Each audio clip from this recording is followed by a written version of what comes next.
सावन माह का महात्मा, इसकी महानता। शिव और सावन दोनों पूरक हैं। ब्रह्मांड के कण कण में शिव समाहित है। श्रावण मास देवों के देव महादेव को समर्पित है। भारत में हर त्योहार हमें प्रकृति से प्रेम और उसका संरक्षण करना सिखाता है। शिव के बिना प्रकृति और प्रकृति के बिना मनुष्य का जीवन आधारहीन है। शिव प्रकृति के प्रेम का प्रतीक है। आत्मा से परमात्मा के मिलन का माह सावन है। इसमें चारों तरफ हरियाली और फूलों की बहार होती है। सावन माह में भक्त अपनी भक्ति की शक्ति से अपने आराध्य के प्रति प्रेम प्रदर्शित करते हैं। माँ शक्ति ने इसी पवित्र माह में अपनी भक्ति से भगवान शिव को प्राप्त किया था। समुद्र मंथन भी सावन मास में हुआ था। इसमें निकले हलाहल को प्रकृति की रक्षा के लिए भगवान शिव ने अपने कंठ में धारण किया।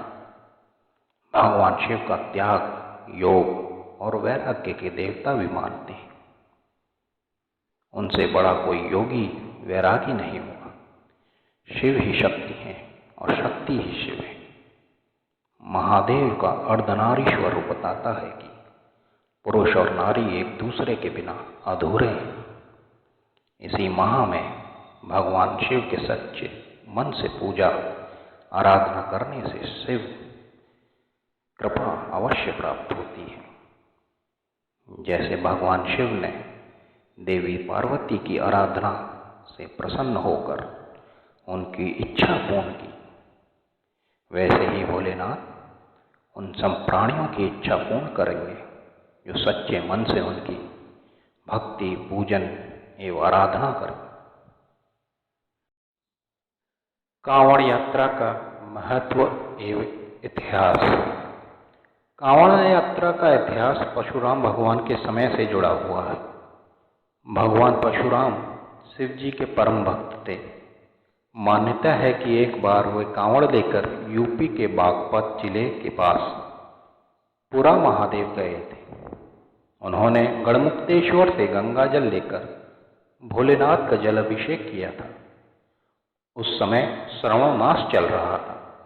तब से श्रावण मास के महीने में कांवड़ यात्रा निकालने की परंपरा शुरू हुई और यूपी, उत्तराखंड समेत तमाम राज्यों में शिव भक्त बड़े बड़े स्थल पर हर साल सावन के दिन में कांवड़ यात्रा निकालते हैं।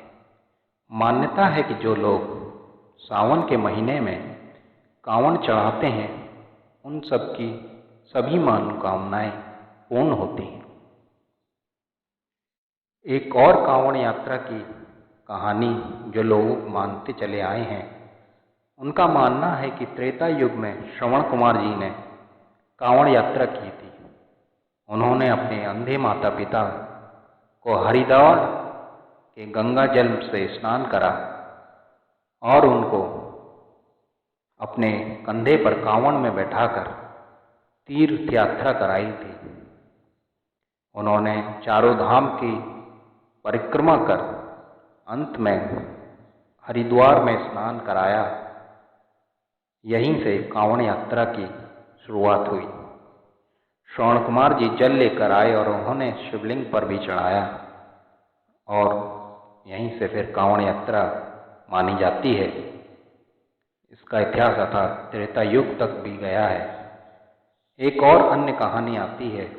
उसके अनुसार जब समुद्र मंथन में हलाहल निकला और शिवजी ने उसे ग्रहण किया, तब उन्होंने रावण को याद किया क्योंकि वह उनका अनन्य भक्त था और रावण ने आकर शिवजी पर जल चढ़ाया। तब से भी वह कुछ लोग इस मान्यता को मानते हैं कि रावण के द्वारा कांवड़ यात्रा की शुरुआत हुई। वैसे तो कांवड़ यात्रा अपनी श्रद्धा और विश्वास पर टिकी हुई है, पर फिर भी यहाँ पर 3 तरह की कांवड़ यात्राएं बहुत प्रसिद्ध हैं। परशुराम भगवान के समय से शुरू हुई कांवड़ यात्रा पैदल ही निकाली जाती थी, लेकिन समय और सहूलियत के अनुसार आगे चलकर कांवड़ यात्रा में कई तरह के नियमों में बदलाव हुए। फिलहाल 3 तरह की कांवड़ यात्राएं चलन में हैं। खड़ी यात्रा। खड़ी कांवड़ यात्रा में भक्त कंधे पर कांवड़ लेकर पैदल यात्रा करते हुए गंगा जल लेने जाते हैं। यह सबसे कठिन यात्रा होती है क्योंकि इसके नियम काफ़ी कठिन होते हैं। इस यात्रा में ना तो कांवड़ को जमीन पर रखा जाता है और ना ही कहीं टांगा जाता है। यदि कांवड़िए को भोजन करना हो या आराम करना हो तो वो कांवड़ को या तो एक स्टैंड पर, जो कि उसके द्वारा ही लकड़ी का बनाया हुआ होता है जिसे वह साथ लेकर चलता है, उस पर रखता है या किसी अन्य कांवड़िया को पकड़ा देता है। दूसरी यात्रा। दूसरी कांवड़ यात्रा जो प्रसिद्ध है वह है झांकी वाली कांवड़ यात्रा। समय के अनुसार आजकल लोग झांकी वाली कांवड़ यात्रा भी निकालते हैं। इसमें वे खुले वाहन में शिव प्रतिमा रखकर भजन गाते हुए कांवड़ यात्रा ले जाते हैं।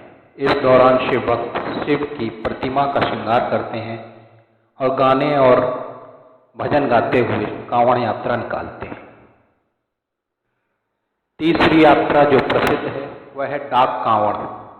डाक कांवड़ वैसे तो झांकी वाली कांवड़ जैसा ही होता है। इसमें भी किसी वाहन में भोलेनाथ की प्रतिमा को सजाकर शिव भक्त भजन पर झूमते हुए गाते हुए जाते हैं। लेकिन जब मंदिर की दूरी 36 घंटे या 24 घंटे रह जाती है तो कांवड़िया कांवड़ के में जल लेकर दौड़ते हैं। ऐसे में दौड़ते हुए कांवड़ ले जाना काफ़ी मुश्किल होता है, इसलिए कांवड़िए पहले ही ये संकल्प ले लेते हैं। कांवड़ यात्रा के कुछ नियम भी हैं। मान्यता है कि कांवड़ यात्रा के नियम बेहद सख्त हैं। जो व्यक्ति इन नियमों का पालन नहीं करता उनकी यात्रा अधूरी मानी जाती है। इसके अलावा उन्हें कई तरह की परेशानियों का सामना भी करना पड़ता है। कांवड़ यात्रा के दौरान किसी भी तरह का नशा करना वर्जित माना गया है। इसके अलावा मांसाहारी भोजन करना भी मना है। यात्रा के दौरान कांवड़ को जमीन पर नहीं रखना चाहिए। अगर आपको कहीं रुकना है या कहीं विश्राम करना है तो कांवड़ को किसी ऊंचे पेड़ पर स्थल पर रख देते हैं या किसी अपने साथ बनाए हुए किसी स्टैंड आदि पर कांवड़ को रखा जाता है। अगर किसी व्यक्ति ने कांवड़ को नीचे रख दिया तो उसे दोबारा गंगा जल भरकर यात्रा शुरू करनी पड़ती है और कहीं कहीं को ये मान्यता है कि फिर वो यात्रा उस साल होगी ही नहीं, वह उस अवसर अब दूसरे साल ही मिलेगा। कांवड़ यात्रा के दौरान पैदल चलने का विधान है। अगर आप कोई मन्नत पूरी करने हेतु यात्रा कर रहे हैं तो उसी मन्नत के हिसाब से यात्रा करें। कांवड़ बस एक यात्रा नहीं वरन एक संकल्प है, संयम है जो प्रकृति से हमें जोड़ता है। सावन एक महीना ही नहीं बल्कि एक पूरा त्योहार है, उत्सव है जो पूरे मास चलता है। श्रद्धा, विश्वास है, प्रकृति के संतुलन और उसकी महानता और महत्वता को दर्शाता है।